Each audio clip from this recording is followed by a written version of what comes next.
Muy buenos días. Se abre la audiencia en vista pública en el expediente 3646 del presente año, formado por amparo en única instancia, promovido por Ana Vilma Díaz Lemus, en calidad de jueza del Juzgado de Primera Instancia de Familia del Departamento de Zacatepeques, contra la Corte Suprema de Justicia. El secretario general de la Corte hará relación del acto reclamado, de la petición de fondo formulada por el postulante y efectuará las advertencias reglamentarias de la presente audiencia. Queda en el uso de la palabra el abogado secretario de la Corte. Gracias, señor presidente.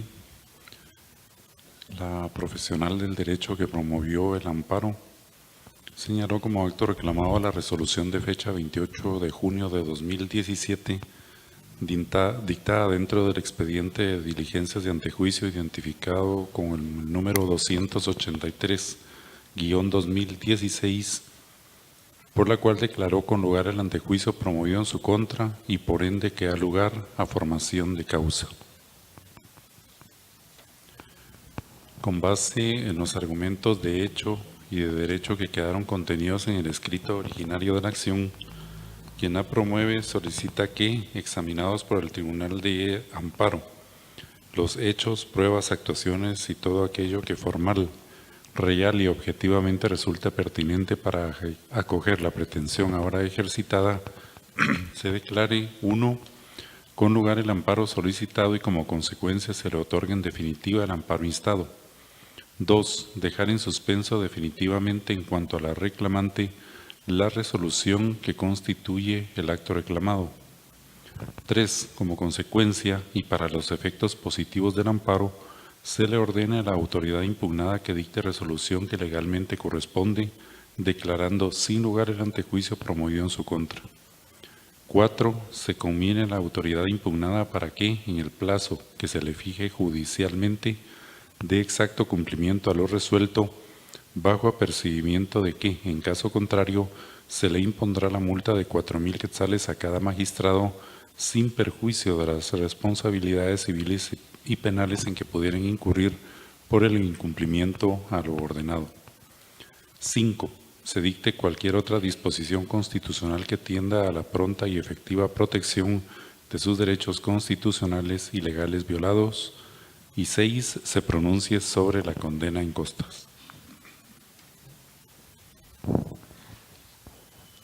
De conformidad con lo que establece el artículo 67 del Acuerdo 1-2013 de la Corte de Constitucionalidad, quien haga uso de la palabra en esta audiencia deberá dirigirse directamente al tribunal, expresar sus alegaciones en forma oral de conformidad con el objeto de la vista pública previsto en el artículo 61 del acuerdo mencionado y no dar lectura a ningún documento salvo que para ello cuente con autorización previa del señor presidente. Deberá concretarse al asunto planteado, ser breve, conciso y preciso en su exposición. Para la exposición de alegaciones, cada una de las partes intervinientes cuenta con un tiempo máximo de 15 minutos. Es todo, señor presidente. Muchas gracias, abogados.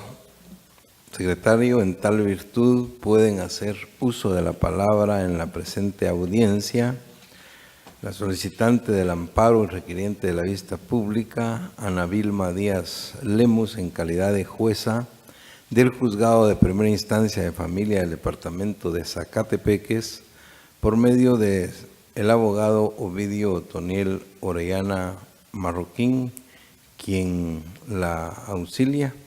Me han informado que ambos harán uso de la palabra. Pueden hacerlo, por favor. Buenos días, señor presidente, señores magistrados, señoras magistradas, señor secretario y demás sujetos que intervienen en la presente audiencia. La exposición que realizaré en esta ocasión está básicamente compuesta de 3 elementos. La primera, orientada hacia antecedentes, expresión de agravios y, por supuesto, las peticiones correspondientes. En ese sentido, quisiera comentarles en el primer rubro que he mencionado que a mi patrocinada se le inició un proceso de antejuicio en su contra por los hechos que constan en tal solicitud y que al examinarse, que ustedes lo verán oportunamente, se refiere a hechos que derivan de expedientes judiciales, es decir, de actos eminentemente jurisdiccionales. Esta solicitud de antejuicio fue promovida inicialmente en Zacatepeques. Ahí se presentó la solicitud. El juez de ahí, al percatarse que por cuestiones de competencia no le correspondía ni siquiera inhibirse y mandar las actuaciones a la Corte Suprema de Justicia, decide remitirlo entonces a la ciudad capital. El centro correspondiente distribuye y por virtud del sorteo correspondiente, pues designan al juzgado noveno de instancia penal.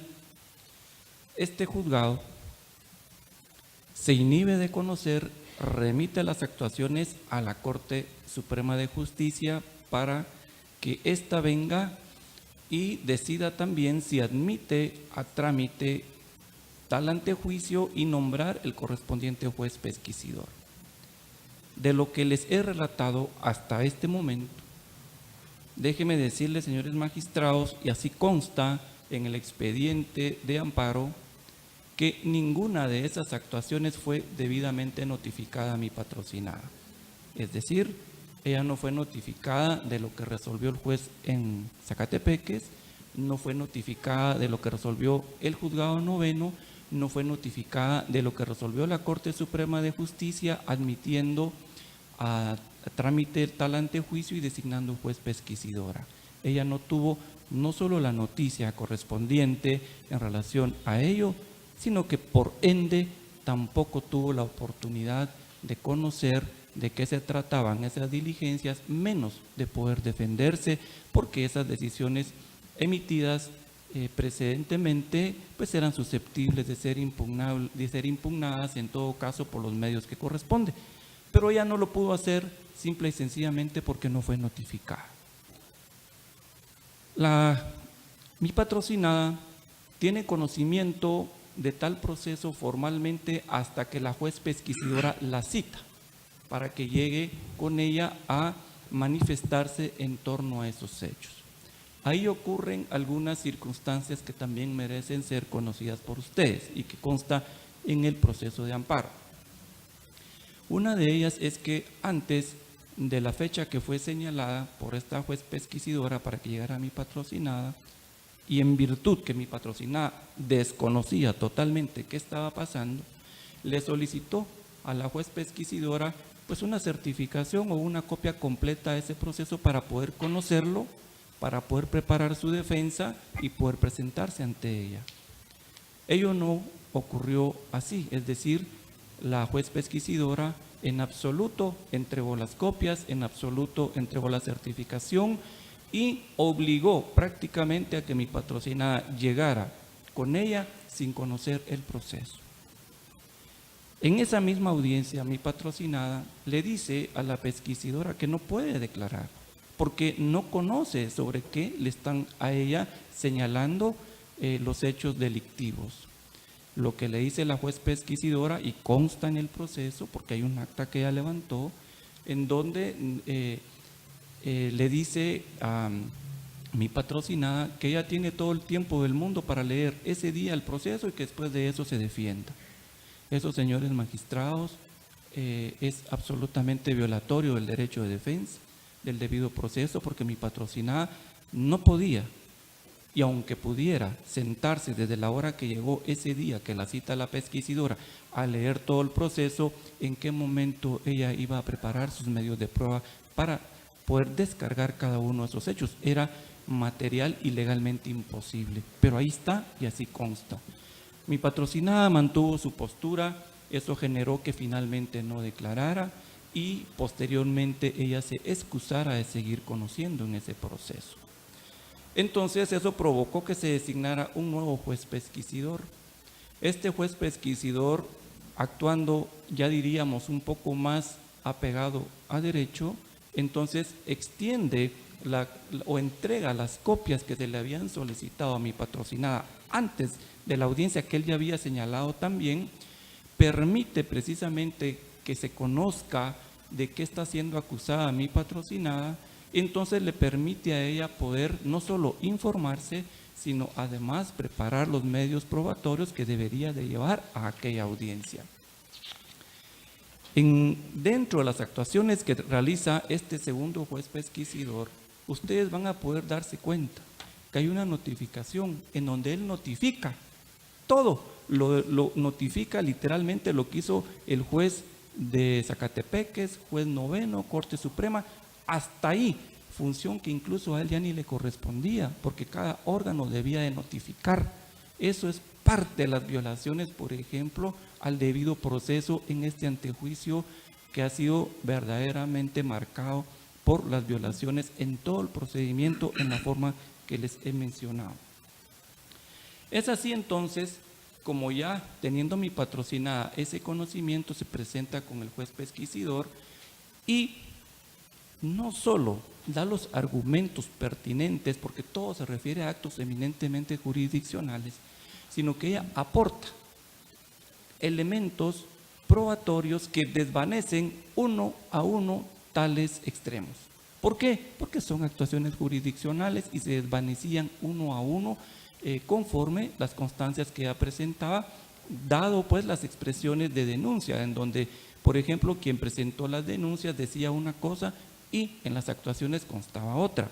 Por ejemplo, a mi patrocinada, dentro de estos hechos, le está diciendo que, por ejemplo, ella en un juicio de rendición de cuentas estaba utilizando este proceso como una venganza. Así dice la denuncia. Sin embargo, lo que no dice esta persona y que está debidamente demostrado, que es lo que se presentó con el juez pesquisidor, es que ella presentó, mi patrocinada, primero, que ella jamás dictó esa sentencia en ese caso, pero se la están atribuyendo a ella en esa rendición de cuentas que se le hizo al mismo denunciante, y que esa sentencia fue debidamente confirmada por la sala correspondiente, es decir, un acto eminentemente jurisdiccional.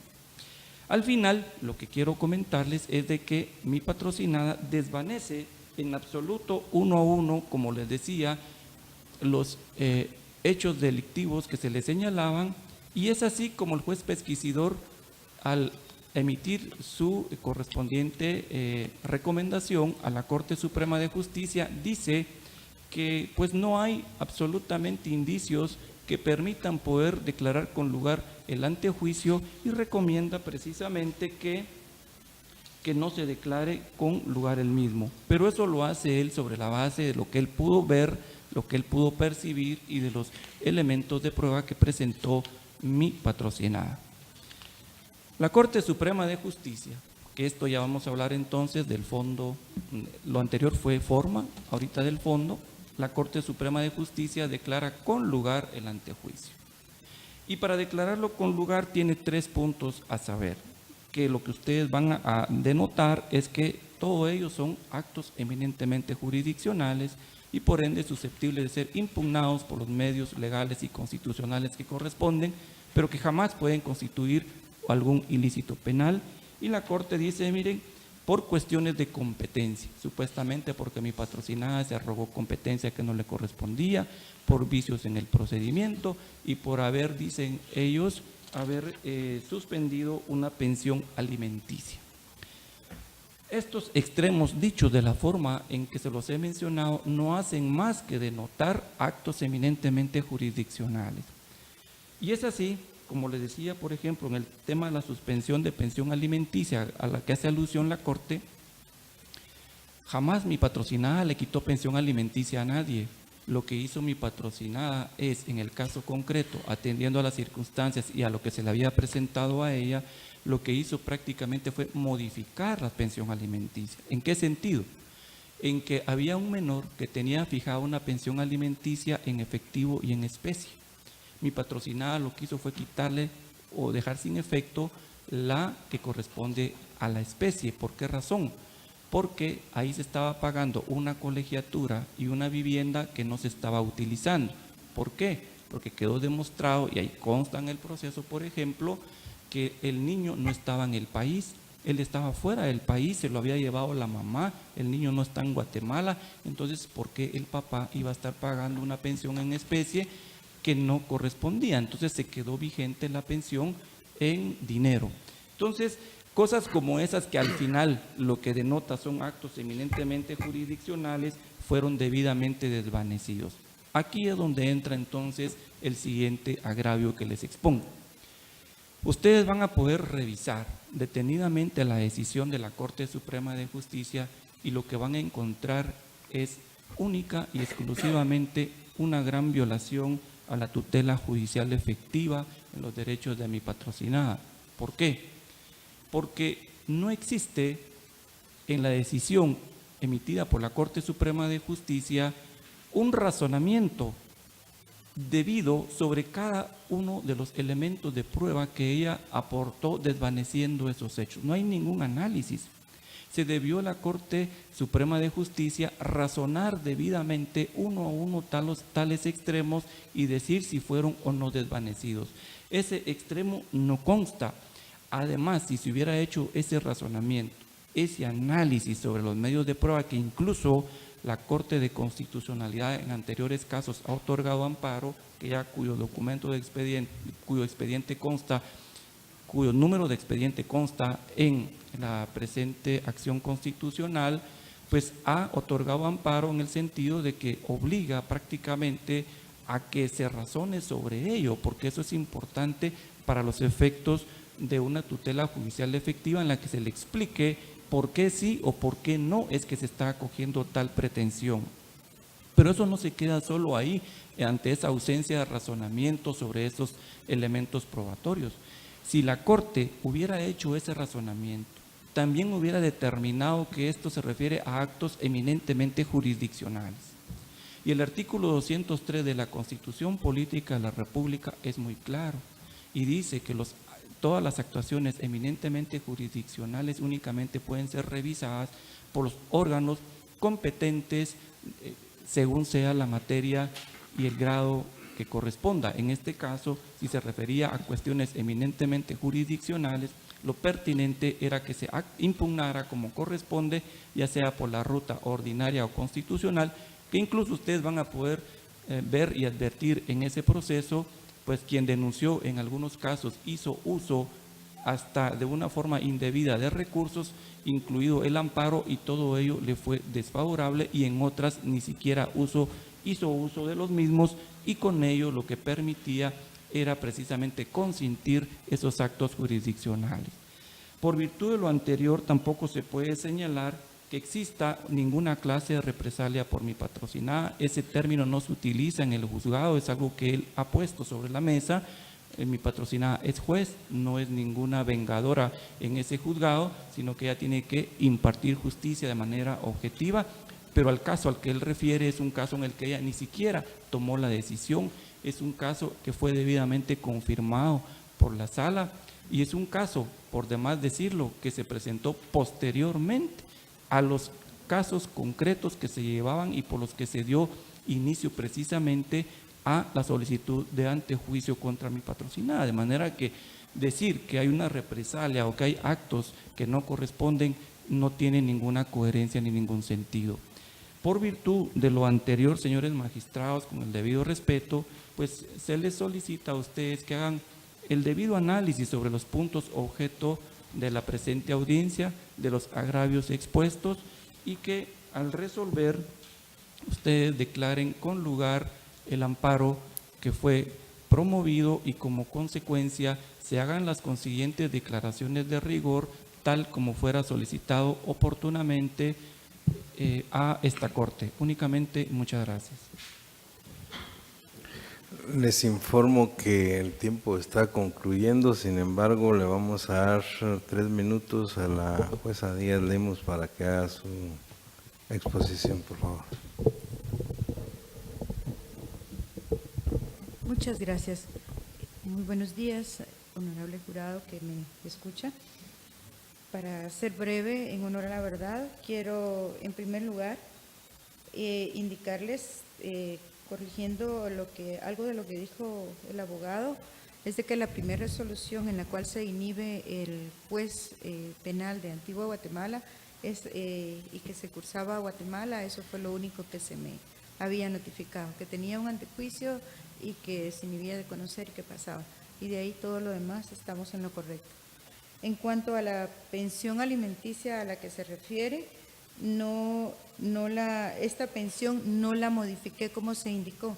Esta pensión, la parte que correspondía a especies, la suspendí provisionalmente, así dice la resolución. ¿Por qué? Porque el señor me comprobó que ya la señora de manera ilegal había salido del país. Digo ilegal porque ella y su niño estaban arraigados. Entonces existía la hipótesis de que la señora había abandonado el país con el niño y había desocupado un apartamento que estaba, recuerdo, como por el área de las Margaritas. Y entonces era una cantidad alta que pagaba de renta. Entonces él me presenta las pruebas de que ya no vivía nadie ahí, de que estaba desocupada, un acta notarial, etcétera. En cuanto a lo del colegio, no sé si era el suizo o el americano, me cuesta recordar porque todos estos hechos fueron del año 2013. Y entonces había una colegiatura que le indicaban al señor que el niño ya no había llegado, se había ausentado del colegio. Entonces, por esa razón, suspendo provisionalmente, cuidando los derechos del niño precisamente, de tal manera que este niño en un momento dado pudiera ejecutar a través de un juicio respectivo esta pensión alimenticia que yo le estaba suspendiendo, ya que no se podía seguir pagando un colegio y seguir pagando un apartamento que no estaba siendo ocupado. Ese dinero corría el riesgo de perderse. Entonces, esa es la situación y por eso les decía, en honor a la verdad, les digo cómo sucedió y por qué lo hice. Luego, lo que él pagaba en efectivo se quedó y lo siguió pagando. El abogado quien presentara la denuncia en mi contra era quien estaba de alguna manera retirando la pensión alimenticia. Y es por eso que posteriormente el señor le inicia un juicio de rendición de cuentas, el cual por motivos de salud yo ya no pude dictar esa sentencia. Sin embargo, entre toda la gama de mentiras que existen dentro de ese juicio de la otra parte, y lo digo así, mentiras, ya que fui comprobándole al juez pesquisidor con los documentos justos qué era la verdad. Entonces, y entre ellas que yo no había dictado esa sentencia. Es por ello que solo quiero pedirles, por favor, que se tome en cuenta que estamos ante un acto eminentemente jurisdiccional y que jamás debe permitirse que a través de quejas o antejuicios y actos que tienen mecanismos propios para ser tratados, mecanismos de impugnación, se trate de hacer creer que un juez es un delincuente también. Esto no se puede permitir sin violar a cada juzgador lo que es su independencia judicial, ya que cada juez estaríamos ante la eminencia de que por dictar una resolución X se cree un antejuicio. Estaríamos entrando a un estado de pánico, un estado de terror ante todos los juzgadores, situación que sé que ustedes comprenderán, pues también son juzgadores y no puede criminalizársenos por esto. Existen actos de impugnación para ello. Les pido ante todo me ayuden a seguir protegiendo lo que es la independencia judicial, por la que hemos luchado tanto, por la que estamos luchando todos. Y esto en honor a que el sistema de justicia en Guatemala debe prevalecer. Gracias. Muchas gracias a la jueza Ana Vilma Díaz Lemus. Finaliza la audiencia con la intervención del Ministerio Público a través de la Fiscalía de Asuntos Constitucionales, Amparos y Adquisición Personal por medio de la agente fiscal, abogada Sara Edith Zamora Ordóñez, quien actúa con su propio auxilio y quien queda en el uso de la palabra. Gracias, señor presidente. Honorable Corte de Constitucionalidad, amparista y personas presentes en esta sala de vistas, tengan todos buenos días. Conforme a la Constitución Política de la República, corresponde al Ministerio Público velar por el estricto cumplimiento de la ley. Han quedado acá ampliamente reseñados los antecedentes del presente amparo. En ese sentido, el Ministerio Público se refiere con exclusividad al acto reclamado consistente en resolución de 28 de junio del año 2017, dictada por la Corte Suprema de Justicia, que declaró con lugar ante juicio y al lugar formación de causa en contra de la ahora postulante. Al respecto, el Ministerio Público inicia su exposición invocando lo asentado por esta Honorable Corte de Constitucionalidad en expediente 910-2015, en la cual esta Corte fue enfática al señalar que no existe violación constitucional alguna cuando la autoridad denunciada declara con lugar las diligencias de antejuicio al determinar la existencia de indicios que puedan determinar la posibilidad de que el postulante pudo haber incurrido en actos que revistan características de delitos. El derecho de antejuicio ha sido concedido a los funcionarios públicos como una prerrogativa a que no sean detenidos ni sujetos a proceso penal sin que previamente exista una declaratoria de autoridad judicial competente que así lo determine. Sin embargo, también señala la ley que es facultad de la autoridad que esté conociendo el asunto declararlo con o sin lugar según los elementos que tuvo a la vista. Bajo ese contexto y para dar solución al presente conflicto que se trae a consideración de esta honorable Corte, esta representación solicita la venia del señor presidente para dar lectura únicamente a lo conducente de la resolución de la Corte Suprema de Justicia. Al lugar puede hacerlo, abogado. Gracias, señor presidente. La honorable Corte Suprema de Justicia, en lo conducente, consideró y en ello fundamentó su resolución. Existen suficientes indicios que hacen presumir que la juez denunciada se arrogó competencias que no le correspondían, pues ya diferentes juzgados habían emitido resoluciones judiciales sobre aspectos sobre los que ella resolvió después, a pesar de estar dilucidados. Por ende, se arriba a la conclusión de que se justifica la remoción de la inmunidad a la denunciada por los hechos aquí descritos. ¿Quién deberá responder de ellos ante quien fuere competente? En ese sentido, debe declararse al lugar a formación de causa contra dicha funcionaria, de manera que podrá ser investigado el asunto por el Ministerio Público y de existir fundamentos suficientes sobre la comisión de los delitos que se le imputan, abrirse y seguirse la causa ante el órgano jurisdiccional del ramo penal que resultare competente. En virtud de la lectura del párrafo anterior y analizado los argumentos del amparista, el Ministerio Público puede concluir en que la resolución de la autoridad impugnada está dictada conforme a las facultades que le confiere la Constitución Política de la República de Guatemala y la ley en materia de antejuicio. Es importante recordar que el pronunciamiento sobre la viabilidad del antejuicio no prejuzga sobre la culpabilidad o la inocencia de la funcionaria. En tanto, será en la tramitación del presente asunto que podrá establecerse dicha situación. Cabe señalar también en cuanto a los agravios denunciados por la postulante que no puede la justicia constitucional por prohibición expresa de la norma suprema entrar a resolver o constituirse en instancia revisora de situaciones que compete ventilar y dilucidar en la instancia ordinaria. Y será dentro de aquel proceso en que la postulante podrá y deberá ejercer su derecho de defensa de la manera que lo estime pertinente. Y es de suma relevancia recalcar que esta Corte señaló en el expediente 2621-2014 que el hecho de que el pesquisidor externe que a su juicio existen o no elementos para declarar con lugar o sin lugar las diligencias de antejuicio no obliga al órgano que resuelve a aceptar su apreciación. En ese sentido, es evidente que la resolución del juez pesquisidor no obligaba ni vinculaba a la Corte Suprema de Justicia a emitir resolución en determinado o en uno u otro sentido. Aunado a ello, se advierte que la resolución de la Corte Suprema de Justicia sí está debidamente fundamentada y permite con claridad y precisión conocer a la postulante las razones que motivaron a declarar con lugar las diligencias de antejuicio iniciadas en su contra.